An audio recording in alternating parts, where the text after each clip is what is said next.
Sir আমরা তো জানি যে গত 27 তারিখে আপনাকে টিওনো সাহেব আপনার প্রতিষ্ঠানে ঢুকে আপনাকে অব্যাহতি দিছে কিছুদিনের জন্য। তো আজকে আবার শুনলাম যে আপনার প্রতিষ্ঠান নিয়ে মারামারি। আপনি তো বাসায় আছেন, এই কয়েকদিন থেকে মনে হয় যাচ্ছেন না। তো আসলে এই মারামারিগুলো কারা করতেছে আর কেন হচ্ছে? এখানে আপনি জড়িত আছেন কিনা একটু বলবেন আমাদেরকে। আমি কি বলবো? আসলে আমি তো এখন সাময়িক বরখাস্তে আছি। গত 27/8/2024 তারিখে উপজেলা নির্বাহী কর্মকর্তা জনাব আতিকুল ইসলাম মহোদয় আমাকে সাময়িকভাবে বরখাস্ত করেছে। এই আজকে যে এখানে মারামারি হলো, কে মারামারি করলো এটি বিষয় আমি কিছুই জানি না। তো আমি যেটা আমাদের ধারণা হচ্ছে যে ওরাই মারামারি করে আমার উপর দোষ চাপানোর চেষ্টা করতেছে। এটি আমার কাছে স্পষ্ট প্রতীয়মান মনে হচ্ছে।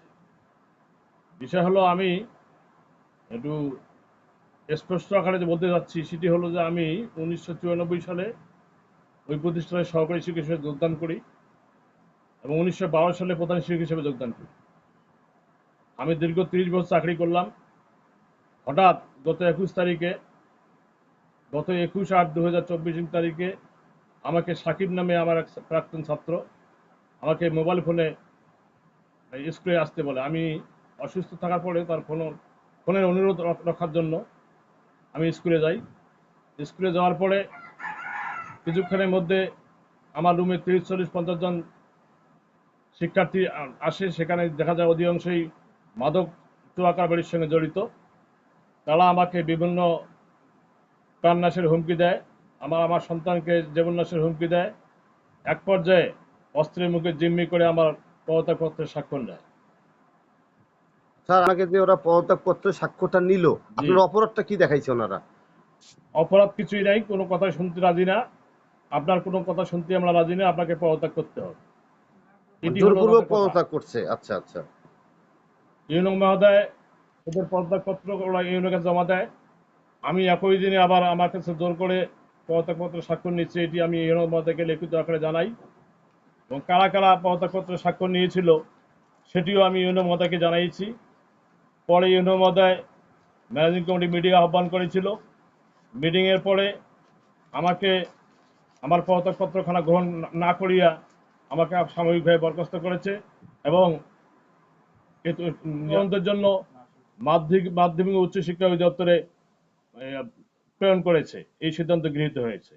আমার সঙ্গে আমাকে যারা জোরপূর্বক আমার স্বাক্ষর গ্রহণ করেছিল, মোহাম্মদ সাকিব হোসেন পিতা দুলাল হোসেন, মোহাম্মদ দুলাল হোসেন পিতা আব্দুর রহমান, মোহাম্মদ আজহারুল ইসলাম সহ অনেকেই অনেকেই ওখানে উপস্থিত ছিল।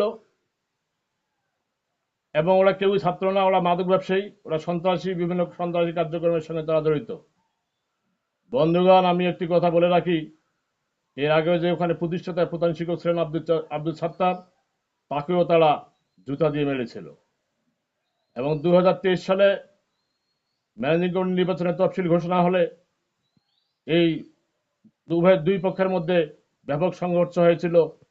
সেই কথাবার্তাগুলো বিভিন্ন মিডিয়ায়, সংবাদপত্রে প্রকাশিত হয়েছে। বিষয় হলো, আসলে মূলত বিষয় হলো, এই একটি বেসরকারি শিক্ষা প্রতিষ্ঠানে প্রতি 2 বছর অন্তর অন্তর ম্যানেজিং কমিটি গঠিত হয়।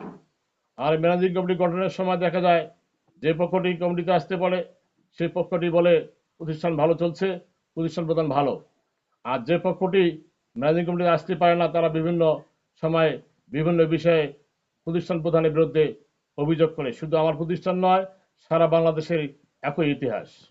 বন্ধু, আপনারা জেনে থাকবেন যে একটি বেসরকারি শিক্ষা প্রতিষ্ঠানের প্রধান যে কত কষ্ট করে একটি প্রতিষ্ঠান চালায়। রাজনৈতিক চাপ, এলাকাবাসীর চাপ, অনেক চাপ সহ্য করে, অনেক চাপ অপেক্ষা করে একটি প্রতিষ্ঠান চালাইতে হয়।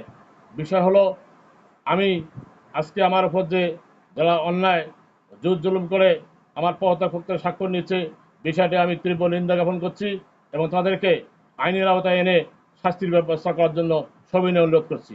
আমি সারা বাংলাদেশের বৈষম্যবিরোধী শিক্ষা উপদেষ্টা সহ বর্তমান প্রধান উপদেষ্টা এবং সরকারি বিভিন্ন কর্মকর্তা কর্মচারী, বিভিন্ন প্রশাসনের সর্বস্তরের সুধীবন্ধুকে এই বিষয়গুলো সুন্দরভাবে খতিয়ে দেখার জন্য অনুরোধ করছি। আমি সহ কোনো প্রতিষ্ঠান প্রধান যদি বিভিন্ন আর্থিক অনিয়ম দুর্নীতির সঙ্গে জড়িত হয়ে থাকে, তাদেরকেও আমি মনে করি বিচারের মধ্যে আনা উচিত। পরিশেষে আমি যে কথাটি বলতে যাচ্ছি যে আজকে আমি সহ সারা বাংলাদেশে অনেক প্রধান শিক্ষক, অনেক সহকারী শিক্ষক, অনেকেই জোর জুলুম করে পদত্যাগপত্র গ্রহণ করা হচ্ছে। এই বিষয়গুলো প্রধান উপদেষ্টা সহ, শিক্ষা উপদেষ্টা সহ সংশ্লিষ্ট সকল উচ্চ পর্যায়ের কর্মকর্তাদেরকে এই বিষয়গুলো খতিয়ে দেখে বিহিত ব্যবস্থা করার জন্য আমি সবিনয় অনুরোধ জ্ঞাপন করছি। বাবার কাছে সইটা নিছিল, ওটা বলো তো। আমি একজন ছাত্র, বৈষম্য বিরোধী ছাত্র আন্দোলনেও আমার সক্রিয় পদক্ষেপ আছে। সেদিন আমাকে তারা অস্ত্রের মুখে জিম্মি করে আমার গলা চেপে ধরে কয়েকজন, এবং আব্বুকে বাধ্য করে পদত্যাগপত্রে স্বাক্ষর করার জন্য, না হলে আমাকে প্রাণনাশের হুমকি দেয়। তো যারা আসলে অস্ত্র হাতে নিতে পারে তারা কখনো শিক্ষার্থী হতে পারে না। আমি বৈষম্য বিরোধী ছাত্র আন্দোলনের সকল সমন্বয়কদের দৃষ্টি আকর্ষণ করছি, আপনারা দ্রুত এ ধরনের যে কর্মকাণ্ডগুলো ঘটেছে সেগুলোর সুষ্ঠু তদন্ত সাপেক্ষে তাদেরকে বিচারের আওতায় আনার সর্বোচ্চ ব্যবস্থা করবেন।